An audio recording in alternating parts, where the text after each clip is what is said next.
bicara secara dalil orang sudah tahu bahwa nggak punya data, haram hukumnya membela Ba'alawi karena ya nggak ada data, gitu. Membela kebatilan, gitu ya. Sama dengan membela kebatilan. Jadi saya sampaikan bahwa kepada Ba'alawi, jangan pernah menganggap Anda tuh ahlul bait untuk saat ini.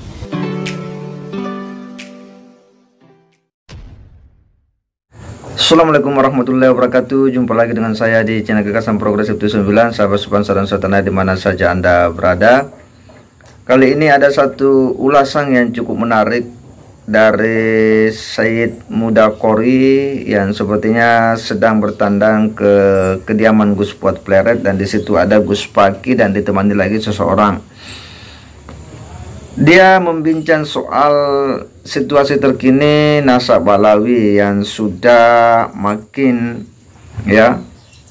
mengemuka ke permukaan untuk menjadi bahan-bahan diskusi. Bahkan ya upaya-upaya dari berbagai pemerhati nasab, sejarah dan keturunan Wali Songo akan menggelar berbagai diskusi-diskusi dan seminar.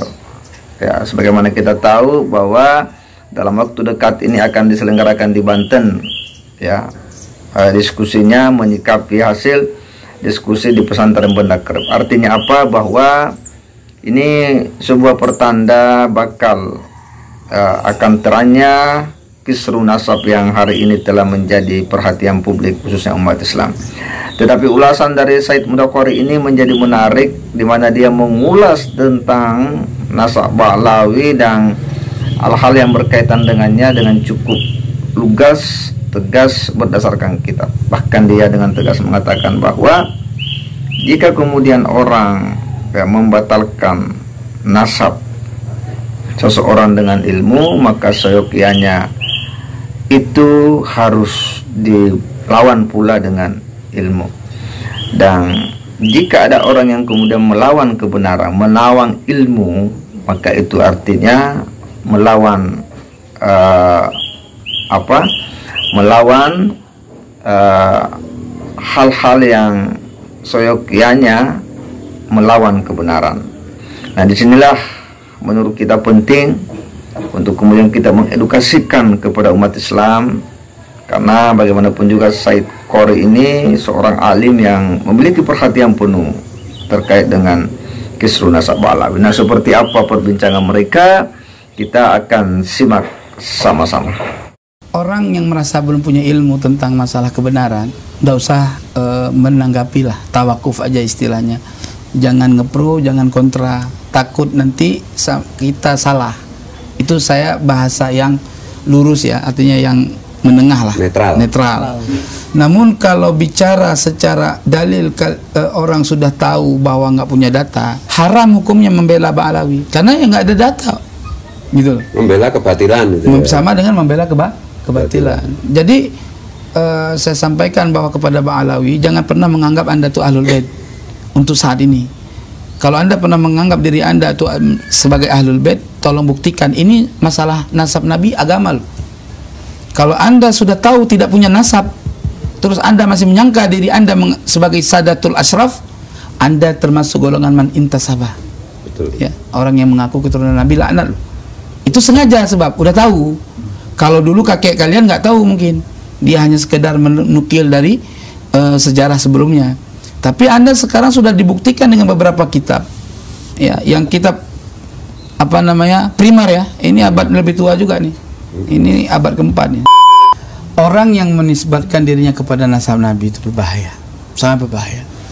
Apalagi kalau dulu nggak ada yang komplain, amanah. Saya secara sepihak mengatakan Ba'alawi ini rungkat atau bukan Sadah Ashraf, saya berdosa. Tapi ketika sudah ada orang yang menggugat dengan ilmiah, maka batil. Jadi hukum nasab Ba'alawi ini turun dari derajat A sampai 0. Jadi dia nggak punya nasab sekarang. Gitu. Kapan dia punya nasab, dia harus buktikan secara ilmiah bahwa dia memang Sadah. Kalau mereka masih bukan orang lain yang buktikan loh. Kalau mereka tetap masih mengaku dan ada kiai-kiai atau tuan guru yang masih membela mereka, berarti dia bukan membela Nabi, membela kebatilan, membela Ba'alawi. Iya. Jadi cintanya bukan ke Rasul, cintanya ke Ba'alawi. Iya. Jadi orang yang mencintai selain Rasulullah batal cintanya. Sampai cintanya siapa? Rasul. Ya sudah, berarti kita kembali kepada struktur ilmiah. Buktikan secara data. Kalau Ba'alawi itu sadah, ya kita hati terbuka dong. Seteres mikirin hal ini. Kenapa aku bilang seteres? Pingin dapatkan senjata munajat ya Allah, kalau benar Ba'alawi kasih petunjuk. Ternyata dapat hidayah untuk melawan Ba'alawi. Ingin membela malah menemukan kebenaran. Iya. Nah, ini yang coba nih, ini teman-teman kiai-kiai yang ada di seluruh pelosok dunia, wabil khusus Indonesia. Nah, coba cari kitab abad ke-4, ke-5, seperti saya kasih contoh aja, catat. Tahdzibul Ansab, Al-Fakhri, terus Al-Majdi, Asy-Syajaratul Mubarakah, terus Umdatul Talib Kubra dan Sugra, ya. Terus apa lagi nih? Al-Asili. Buka kitab itu, baca kitab itu dengan hati yang tepat, yang lurus. Ya, saya yakin Anda akan bela Kiai Imad dalam teori ini. Karena yang kita bela sebenarnya kayak kebenaran. Iya. Kebenaran itu minallah. Sebabnya min Rasulillah. Iya, betul. Itu aja. Jadi kita bukan membela Kiai Imad, kita membela kebenaran yang kebetulan disuarakan oleh Kiai Imad. Hasil rapat di benda nasab Ba'alawi mukhtalafun fi. Wah, nggak apa-apa cuma mukhtalafun fi. Gitu loh. Mukhtalafun fi itu maksudnya apa? Nasabnya nggak bisa diakui. Jadi ini mukhtalafun fi. Maksudnya itu nasab makbulun nasbi. Makna makbulun nasbi, nasabnya diingkari oleh sebagian, diakui oleh sebagian. Jadi nasab pengingkaran dan pengakuan itu nggak menjadi hukum benarnya nasab. Cuman diistilahkan makbul. Kenapa? Ada yang nerimo, ada yang nolak. Nah, untuk memperkuat supaya nasab dari derajat makbulin nasbi menjadi sahihun nasab, ada data. Datanya diperselisihkan, gitu loh. Oke? Maka wajib tes DNA. Nah, Ba'alawi ini sebenarnya bukan nasab yang diperselisihkan, nasab yang tidak ada, yang kemudian jadi ikhtilaf di antara abad ke-9 dengan data di abad sebelumnya. Gitu. Amul Faqihil Muqaddam, seorang mujtahid mutlak katanya. Ngeri. Mujtahid mutlak Imam Syafi'i, Imam Hanafi, Imam Maliki, Imam Ahmad bin Hanbal. Mujtahid mutlak ala sunni, atas mazhab sunni. Jelas ya? Ahlu sunnah An-Nahdiyah. An-Nahdiyah. Di Indonesia An-Nahdiyah istilahnya. Nah, oke. Sekarang pengen tanya, coba cari kitab yang dikarang oleh Amul Faqih Muqaddam. Kitab apa yang dikarang tentang fikih? Imam Ghazali digelar Hujjatul Islam. Wajar, karangannya ribuan. Oh, iya karangan. Itu Amul Faqih Muqaddam ada nggak? Ada yang tanya sama saya. Kitabnya apa aja? Kitab saya tulis saja. Ada kitabnya, karangannya, judulnya Al-Mubtilu wal Muhkamu li Ubaidillah bin Ahmad bin Isa Al-Falestini, gitu ya. Gitu.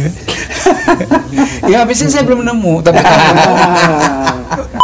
ini yang perlu digarisbawahi gini ya, kadang-kadang teman-teman tuh netizen ada yang bertanya, buat apa sih kok kayak seperti apa jenis nguri-nguri sejarah itu seperti kelangenan, padahal enggak. Kelangenan apa sih? Kelangenan itu kesenangan hobi yang irasional itu. Padahal enggak, ini penting sekali untuk kemajuan bangsa kita.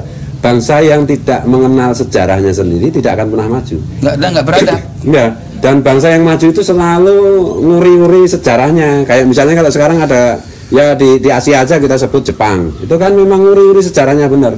Yang kedua sekarang kebangkitan Cina misalnya, itu karena nguri-nguri sejarah benar. Jadi Persia juga. Iya, jadi bangsa kita ini akibat kolonialisme Belanda, akibat kebijakan orang yang menyuruh senogorgornya, kita itu digiring untuk melupakan siapa jati diri kita, siapa leluhur kita. Dengan kalau kita turuti nasihat ini, nasihat senogorgornya, kita tidak akan pernah menjadi bangsa yang hebat, yang maju, yang besar. Betul. Jadi ini bukan kelangenan, ini benar-benar kebutuhan bangsa kita. Ini bukan sekedar apa itu soal begal nasab atau copet nasab, enggak begitu. Ini soal kebangsaan. Kadang-kadang kan teman-teman yang nasional ini pasti relevansinya dengan kebangsaan kita, dengan pembangunan sumber daya manusia kita. Loh, ini penting banget. Contoh Jepang, contoh Korea Selatan, contoh Cina misalnya, RT ya. Kemudian juga yang lain termasuk Inggris, termasuk Perancis, itu mereka menjadi besar karena mereka menjaga benar kebenaran sejarah leluhurnya. Lah kita diacak-acak untuk salah terus supaya kita nggak pernah menemukan siapa jati diri kita, siapa jati diri leluhur kita, sehingga kita tidak bisa melangkah maju. Ini berbahaya ketika sejarah kita itu dirusak. Dan itu memang perusakan sejarah kan memang sejak Senogorgornya ya. Nanti kita juga akan nge-vlog bagaimana raja-raja kita itu sedemikian rupa di framing menjadi jahat seperti Amangkurat I.